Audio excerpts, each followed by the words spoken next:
Oh, we are meeting after so long. Hello, my lovely audience. So, first tell me, how's your English practice going on? If it comes to me, honestly speaking, I did not read anything in English for the last 20 days.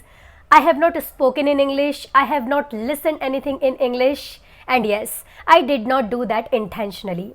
And today I am here to share my experience with you, how it feels like after taking a very long break when I'm starting my learnings and teachings from scratch. Yeah, as I always say, take breaks but never ever take too long breaks, because when you take too long breaks, then it's quite difficult and complex to start over again. As I went for a very long trip, but I planned everything, that I'll take my learnings with me, I'll read there in English, I'll write there in English, I'll do journaling as I love journaling. I thought I'll do my speaking practice, I'll just prepare some good stuff, but nothing went according to the plan. And I end up learning nothing. First I thought, have I lost my fluency? Because I have entirely lost the touch. Right? So that's what I am quite excited to share. I've learned a couple of lessons which I would love to share here with you. Alright, so the first question is, have I lost the touch or have I lost the fluency after not speaking for many days? When I came here a couple of days back, alright, first my health was not okay at all. Then what I did, I just felt from inside, kind of craving that I want to speak. I want to practice, I want to read, I want to write. So recently, just 2 days back, I took my books and I started reading. So I read for 1 hour. Even it was not hard not to crack for me to read for 1 hour, because I do read, okay, for 2 hours. So I read for 1 hour at least. I listened some English content. I really liked that. And third thing, I spoke and there was a community where I guess around 25 to 30 people were there. When I spoke and I was just having conversation with people, first I thought that I lost my fluency, maybe because I have lost the touch. Okay, so when I was having conversation with people, I started getting some compliments because I'm not regular in that community. Okay, sometimes I go there on Ace Fluency. It's kind of public speaking I was doing there. So I started getting some beautiful compliments from people. Look, I'm not saying I'm pro here, I'm superior, as there is always a room for improvement, right? Still, I was there after a long break and I started practicing with people. So I started getting beautiful compliments from people. So one by one, I started getting compliments about my fluency, that, oh wow, you have a marvelous fluency. The way you speak is quite smooth. It's quite soothing to our ears. The way you are pronouncing words, it's damn crystal clear. We are able to understand your speech. And then they started asking about how I have achieved this fluency. And you know what? I was amazed, literally. I was wondering, because I thought I have lost my fluency. Maybe I have lost the touch. It's been quite long. I don't know whether I'll be able to make sense or not. But after getting a lot of compliments, and then people started asking, how have you done? How long does it take to become a fluent speaker? Tell us please, how have you achieved this fluency? I was so happy, and then I have gotten this sense of satisfaction. It's not like when people told me, then only I was able to sense that I have not lost the touch. Okay, but still, when someone tells you that you are just speaking great, yeah, because people are not gonna lie. Okay, if they are gonna see your good work, they will appreciate. So I listened these beautiful compliments from people. Now there are a couple of things I would like to share here. Okay, so the first thing which I would like to share here with you, once you get good command over this language, once you get good fluency, then it doesn't matter how many breaks you are taking or how long your break is, but it is not going to impact your English fluency. All right, that's what I have been noticing since long. All right, so if you have just started, okay, speaking, if you have just started your English journey, and then if you are going to take a lot of breaks, then yeah, it will impact somehow. That's why, as I always say, take breaks but never ever take too long breaks. In my case, even if I have taken really long break, and it was around, I guess, more than 20 days break, where I did not touch anything related to English, but still I found my fluency is up to the mark. All right, so if you have not gotten fluency, please, this is the time. Whatever time you have, dedicate. Okay, learn this language, get good command over this language, make your English up to the mark.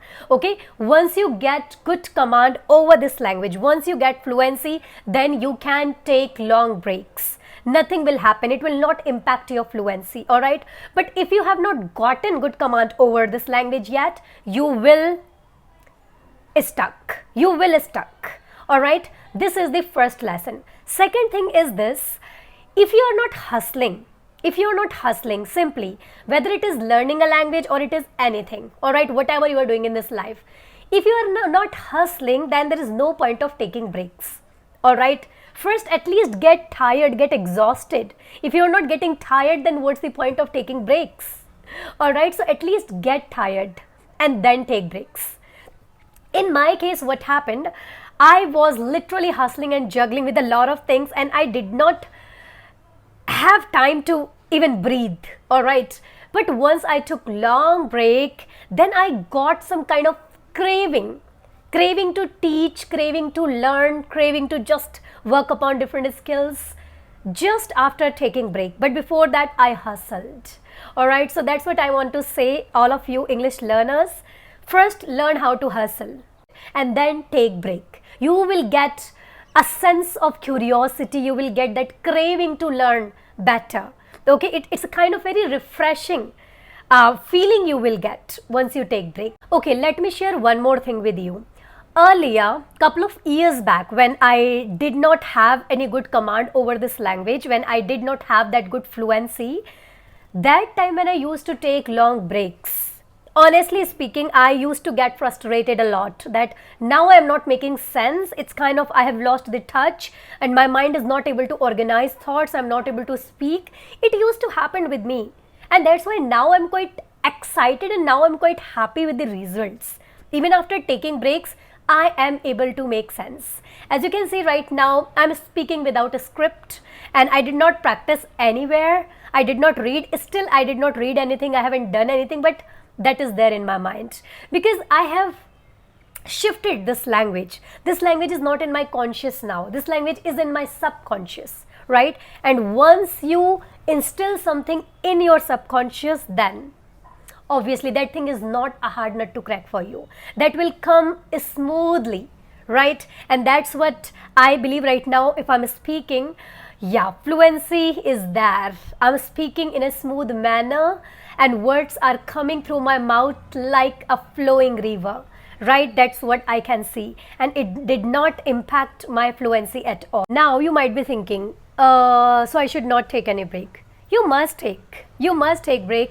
First learn, get tired, and then take break. So if you have just started your journey, okay, just take maybe 1 day break, 2 days break, 3 days break. And secondly, as I've said, once you reach at intermediate level, at advanced level, once you achieve fluency, after that you can take long breaks. And one more disclaimer, if I had taken 8 months gap or maybe 10 months gap or maybe 1 year gap, then I wouldn't have been able to speak the way I'm speaking right now. So even if you are at very, very advanced level or maybe at upper intermediate level, avoid taking too long breaks. When I say too long breaks, I'm talking about 5, 6, 10 months breaks. No, it will not work. All right. So first just make it your second nature. All right. It's not, now you might be thinking, oh seriously, in this journey, if I'm going to stop reading, if I'm going to stop listening in English, if I'm going to stop speaking in English, then I'll not be able to make sense then. I'm going to lose the touch. Then listen, I do know some people, they never ever intentionally are in touch with English. Never ever. They don't care about that their fluency at all. But I have noticed one thing. They have made this English kind of their second nature. Second nature in the sense, whenever they watch some movie at all, they just watch in English, some web series and all. Side by side, they do in this way. And I know that, like, there are some people personally, I know them. They have made it their second nature. Whatever they listen, mostly they listen in English. And yeah, I have noticed they are not just doing a lot of activities in English like reading and other activities, but listening they do in English a lot. Okay, and when it comes to speaking, they try to use some sentences in English. They try to use most of the words in English. So that's why just make it your second nature. Now I would restart making content for you people, alright? So if you have any queries regarding this video or any video which you want me to make, just let me know in the comment section and I would come up with that video, alright? So with this thing, let's meet in the next video. Bye bye.